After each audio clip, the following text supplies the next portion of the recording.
नमस्कार, मैं हूं आपके साथ अंजना शर्मा और आप देख रहे हैं वर्तमान युग। तो आइए शुरुआत करते हैं आज की खास खबर से। 27 साल पहले भाजपा के राष्ट्रीय महासचिव के तौर पर मोदी पहली बार गए थे मॉरिशस। पीएम ने साझा की यादें। पीएम मोदी 2 से 8 अक्टूबर 1998 के बीच मॉरिशस के मोका में अंतर्राष्ट्रीय रामायण कॉन्फ्रेंस में हिस्सा ले रहे थे। उन्होंने तब वहां अपने वक्तव्य में भगवान श्री राम के सार्वभौमिक मूल्यों के बारे में बात की और बताया कि कैसे रामायण भारत और मॉरिशस को एक शाश्वत सभ्यतागत रूप से जोड़ने वाले सेतु के रूप में काम करती है। उस यात्रा में मुरली मनोहर जोशी से भी उनकी मुलाकात हुई थी। प्रधानमंत्री नरेंद्र मोदी की मॉरिशस यात्रा को कारोबारी व रणनीतिक कारणों से महत्वपूर्ण माना जा रहा है। पीएम मोदी ने सोशल मीडिया पर कुछ पुरानी तस्वीरें साझा कर अपनी 27 साल पहले मॉरिशस यात्रा की यादें साझा की हैं। पीएम मोदी तब भाजपा के राष्ट्रीय महासचिव हुआ करते थे और पार्टी की ओर से अंतर्राष्ट्रीय रामायण सम्मेलन में हिस्सा लेने मॉरिशस की मोका गए थे।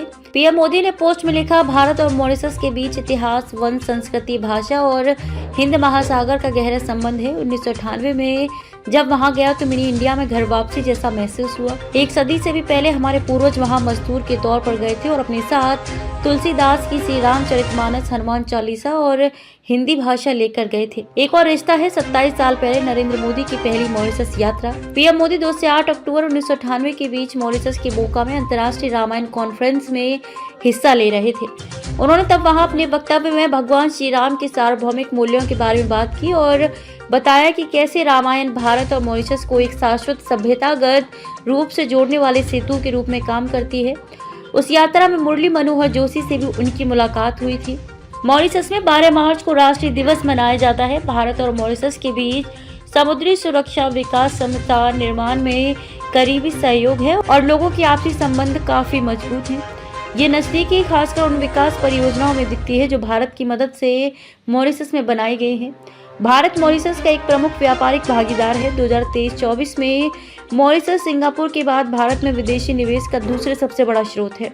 दोनों देशों ने फरवरी 2021 में एक व्यापक आर्थिक सहयोग और साझेदारी समझौते CECPA पर हस्ताक्षर किए थे, जो दोनों देशों के बीच 15 वर्षों की वार्ता के बाद हुआ था। यह भारत और किसी अफ्रीकी देश के बीच पहला व्यापारिक समझौता था।